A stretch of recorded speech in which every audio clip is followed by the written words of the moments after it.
Hi traders, this is Brad Gilbert with the FX Market Insight for Tuesday, the 5th of November. All right, now pretty dire sort of markets. Have a look at the dollar pairs here, just all back in the range. Now, sort of the main catalyst for this is actually nothing's actually happening. that's the short end of it. So if you look at the news, it's all about this trade optimism, right, with China and the US. Now, if you read the news a few days ago, it'd be dollar drift slower, trade optimism. Now it's dollar rallies, trade optimism. It's like just all a whole hoax.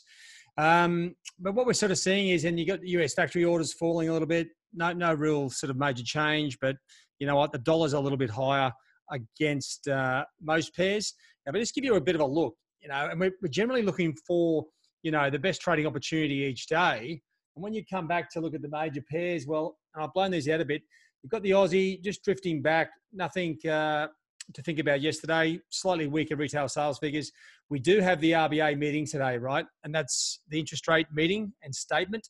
That's the main currency in play.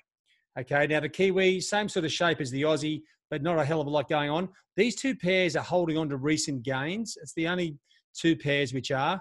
Now, dollar yen, just back in the range where it was, all this trade optimism, if you want to call it that. Euro, well, once again, we've seen this sort of pretty fickle resistance line, right? So you would be generally sort of deleting that after it's gone through one or two times. It's sort of just drifting back in the range. Okay, we need something to give this a push. Support's still sitting down here at 111.10, and same for sterling, just rolling over a touch as the dollar comes back into the range, and dollar CAD pretty much sideways. Okay, so what you can see is, and I've blown these out, there's not that many pairs with really good technical setups. Euro, Aussie, and probably the Kiwi a little bit lower. They're the only pairs that have got some sort of resemblance of a technical setup. Now, the Aussie has the extra benefit of having some fundamental data out today, and that's the RBA interest rate decision and statement, right? So you want to be looking at that very closely. There's not much else to really rip yourself into in the Asian session. So when you come into the European session, you've got the services PMI. Obviously, with Brexit coming through, I can't see that really factoring in. Then you've got the ISM non-manufacturing numbers there as well. So that's our first sort of bit of US dollar data for the week. It might give us a bit of insight into what the dollar's doing. At this stage, it's back in the range, just trading sideways.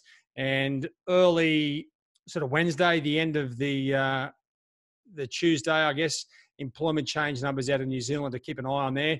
It's a pretty loose number, but you know what? That's all we've got to go for. So when traders are starved of oxygen and trading opportunities, that's when these really high risk opportunities will come into play.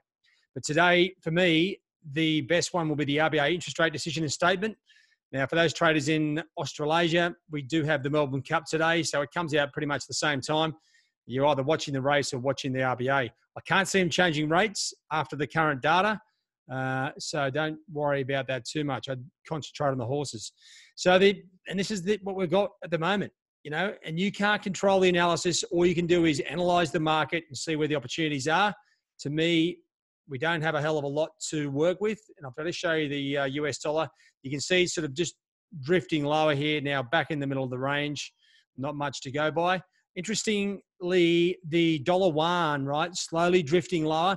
To me, that suggests a potential trade deal. I can tell you what, I can see a nice break trade here on the top side.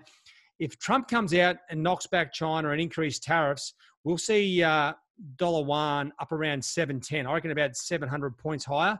So I think there's a chance here for a break trade to the top side, but I'll give you more details as the week goes on. Anyway, that's it from me, guys. There's not too much I can drum up there. I don't want to sort of inspire you when there's not a lot to be getting excited about just yet.